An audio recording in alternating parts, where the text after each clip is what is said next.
Before going for any laser hair reduction treatment, you should know how your body is reacting for laser treatment, which laser you are planning, how many sittings are required, which age is correct age for the laser. जैसे मैंने पहले भी आप लोगों को बताया है कि लेज़र आप स्टार्ट कर सकते हैं फॉर फीमेल से मेनार्की के बाद आप कभी भी स्टार्ट कर सकते हैं लेज़र भी कई तरह का होता है, IPL लेज़र होता है, Nd:YAG लेज़र, डायोड लेज़र, तो डिपेंड्स कि कौन सी मशीन से आप करवा रहे हैं laser. IPL laser is very good for the skin rejuvenation. अगर हम हेयर रिडक्शन की बात करते हैं तो IPL काम नहीं करता है, उसके लिए या तो आपको Nd:YAG लेज़र या फिर डायोड लेज़र के लिए जाना पड़ेगा। एंड डायोड लेज़र बहुत पेनलेस ट्रीटमेंट बोल सकते हैं, क्योंकि लोग शुरू में बॉडी बहुत टाइम लेती थी Nd:YAG लेज़र के थ्रू, तो एक न्यू टेक्निक आई है डायोड लेज़र। डायोड लेज़र से जब हम करते हैं तो ये पेनलेस ट्रीटमेंट होता है। जब भी आप कभी अपना लेज़र प्लान कर रहे हैं तो उस टाइम करते टाइम आपको अपनी चिन और अपर लिप को तभी टारगेट करना है जब वहाँ पर कंप्लीट ग्रोथ हो। अगर उससे पहले आप अपना हेयर का रिडक्शन का लेज़र सेशन प्लान कर रहे हैं तो वो पैराडॉक्सिकल ग्रोथ होगी, और जितना ग्रोथ आप लेकर आए उससे ज़्यादा हो जाएगी, it will increase also. And eyebrows अगर लोग बोलते हैं कि शेपिंग हो जाता है and we can do with the help of laser, is totally wrong and it's myth. Laser की हेल्प से आप कभी भी अपना आईब्रो ये नहीं कर सकते कि शेप हो गया है, तो this is not a correct approach. And bikini laser, under arm laser, hands, legs require more sittings, तो एटलीस्ट आपको हमेशा 8 to 10 सिटिंग्स प्लान करना चाहिए। उसमें जो बात की होती है वो मेंटेनेंस ट्रीटमेंट्स होते हैं।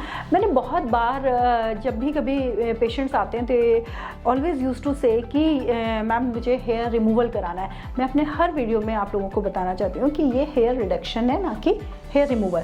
Laser treatment male and females दोनों करा सकते हैं।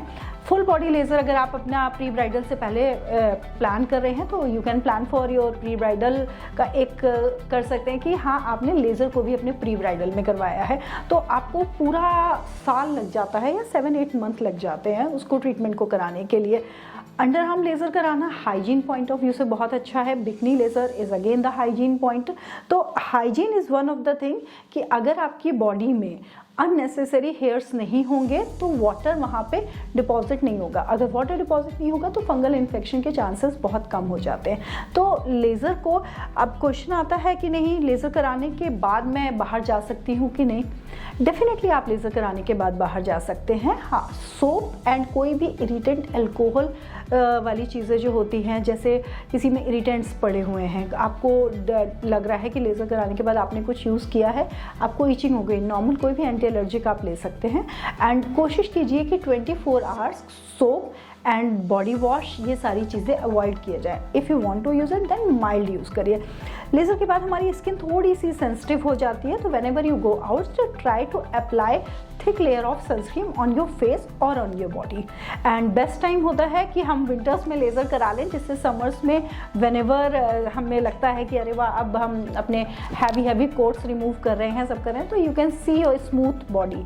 एंड हेयर रिडक्शन करने के टाइम पे मैं आपको सबसे पहले बताती हूँ कि ये जो डायोड का प्रोब होता है, ये इस प्रोब का सबसे अच्छा पॉइंट तो ये है कि इसमें 2 तरह से लेज़र रेज निकलती हैं। एक तो कूलिंग प्रोब है, एंड कूलिंग के साथ जब कूलिंग हो जाती है तब हम जब लेज़र की रेज देते हैं तो वो इजी हो जाता है, क्योंकि वो पार्ट ठंडा हो जाता है, तो हम अच्छी इंटेंसिटी के साथ उसको यूज़ कर सकते हैं। Marking is very much required कि हम किस एरिया में मार्किंग कर रहे हैं। आपको अपनी फाइल्स में ये हमेशा मेंशन करना चाहिए कि आपका लास्ट सेशन जो हुआ था वो किस इंटेंसिटी में हुआ था, and patient should be aware कि लास्ट सेशन मेरा इस इंटेंसिटी में हुआ था, नेक्स्ट सेशन हम किस इंटेंसिटी में प्लान कर रहे हैं। तो you can try your laser hair reduction treatment, is the best time.